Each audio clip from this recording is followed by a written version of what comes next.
With the tools that I'm going to show you, you're going to be able to do anonymous communications across the web. When you combine anonymous communications with anonymous websites, and let me explain what I mean by anonymous websites. Typically, the way you go get a website is you go buy your domain name, you give a credit card, which gives up all your personal info. Then you go set up a hosting service somewhere, and you have to pay that with a credit card. It gives up all your personal info.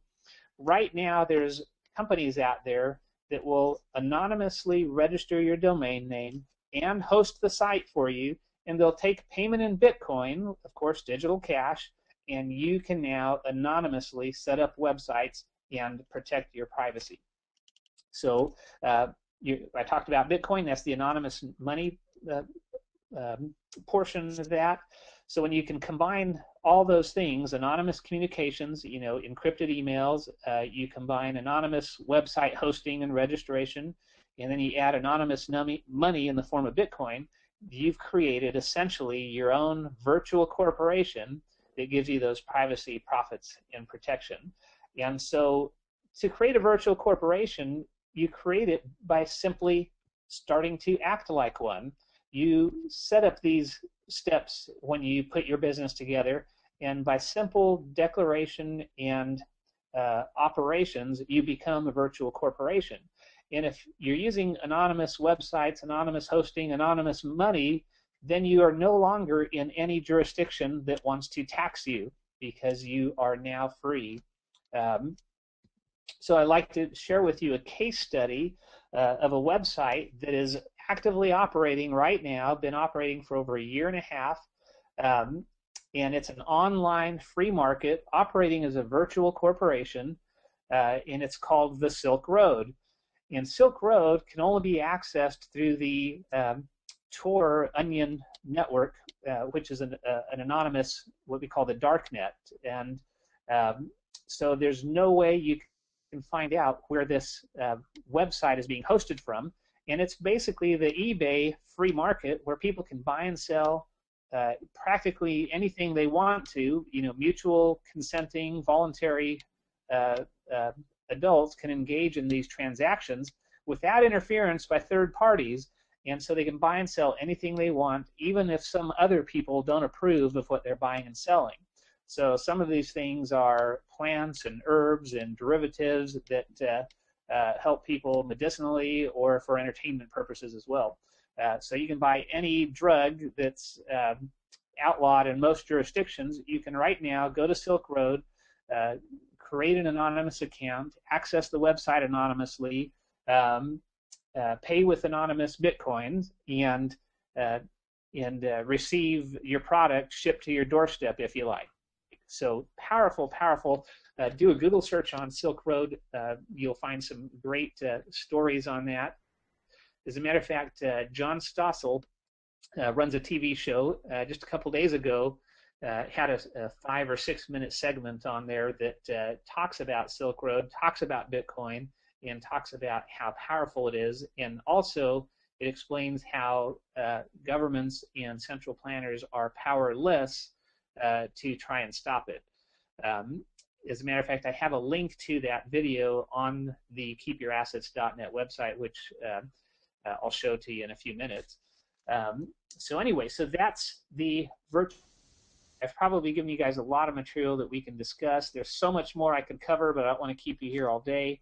We have tons of resources in our members area at keepyourassets.net, a lot of free info over at Free Market Income. But let's talk about the tools you use for privacy protection. One of the tools you can use, and this is my final slide, so if you're hanging in with me, we're winding it down here, and so you want to get your questions ready, so I want to stick around as long as you guys want to answer any questions you have. I'll do my best. But for privacy protection, when you're operating on the internet, oftentimes it's a good idea to use pseudonyms.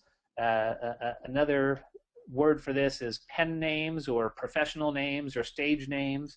If you're running multiple online businesses, you may not want all your businesses to be under your one name because they may be totally unrelated, and sometimes people may not respect your product or service if they think you're trying to do too many things at once. But I'm of a differing opinion. I believe a person can be expert in multiple fields, and pseudonyms allow you to present those different products and services without diluting your brand, and you can create multiple brands.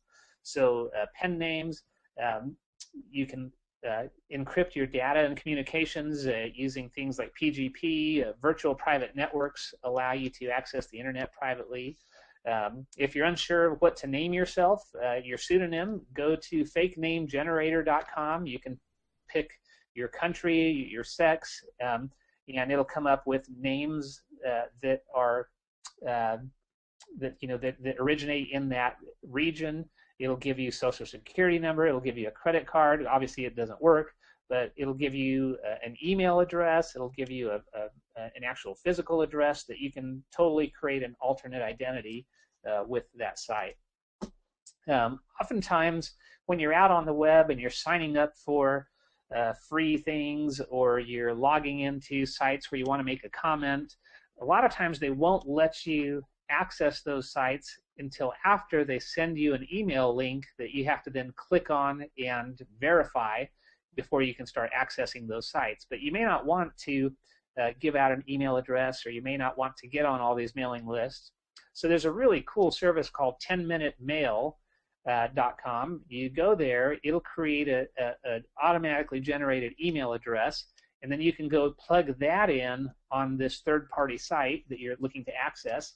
And then you can wait for that confirmation email to show up at 10minutemail.com, and you can click on the link, and it's basically expires in 10 minutes, that email, and so it's a disposable email address that can just give you some fun flexibility there. So another software is a data encryption software called TrueCrypt. You can go to truecrypt.org, you can download that, and that allows you to encrypt your entire hard drive so that you can protect your sensitive information.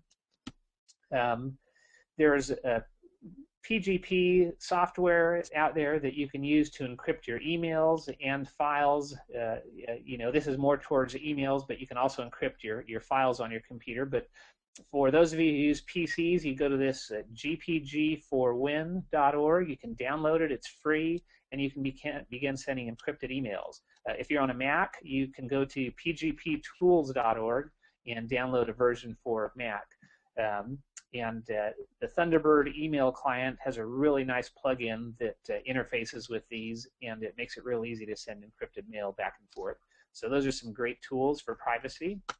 And then for anonymous web surfing, you want to use torproject.org. A lot of political activists use this. People who are being persecuted, people behind firewalls, like in China, reporters that are reporting on abuses that are going behind the country are able to get their news out by accessing Tor Project. And what it does is it anonymizes where you're accessing the internet from, so that you don't get jackbooted thugs kicking down your door because your IP address gave away your location. Another service, it's a pay service, is called cryptohippie.com, and they are a virtual private network. They accept Bitcoins as payment, so you can register anonymously, and they also allow you to surf the web anonymously through their service. So these are great privacy tools, especially if you're going to be running your virtual corporation. So I've got those up on the screen. If you don't write them down fast enough, don't worry, we'll try and make this available to you. They are all available on the websites I referenced earlier. So as we wind down, before I get into the Q&A, I just want to let all of you know that who are on this call that we want to reward you and thank you for taking some time to learn some of these things. And we do have products and services over at keepyourassets.net. We have the Invisible LLC, and we also have what's called the Ultimate Asset Protection and Privacy Toolkit, which includes the New Mexico LLC, plus all these encryption tools, plus everything you need to know about Bitcoin and virtual corporations. All that stuff is there, and a whole lot more. You can get involved with a 10% discount at any time. We also have freemarketincome.com, which is our affiliate site, which basically markets those same products and services, but you can become an affiliate there and get all the same benefits, but also earn a commission when you refer other people to your link. So I want to give you an invitation code in order to get that discount.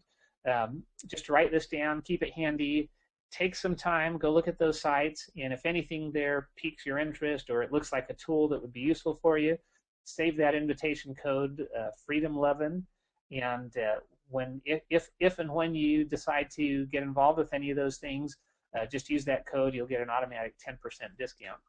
So we're winding up here. I want to jump over to some Q&A, so I'm going to go to that screen here and go ahead and open it up, and I guess type in your questions on the right side. I'll turn it back over to you, Kevin, if you want to give anyone any special instructions, or if you have any questions that you want me to elaborate on, I'll be happy to. Okay, great. Yeah, I think we'll have people actually ask the questions through their microphone, so they're actually live. So awesome. Yeah, so I'll just take if you have a question, I'll just take you off mute, and then you can ask it, and we can go back and forth. It looks like, well, actually, I have a question. Should I wait till the end, or should I go first? Whichever you want. Okay. Well, I'm going to go since I'm here now. I'm going to go first. All right. It looks like Andrew has one, and anyone else that has a question, just type it in, and we'll call on you when it's your turn.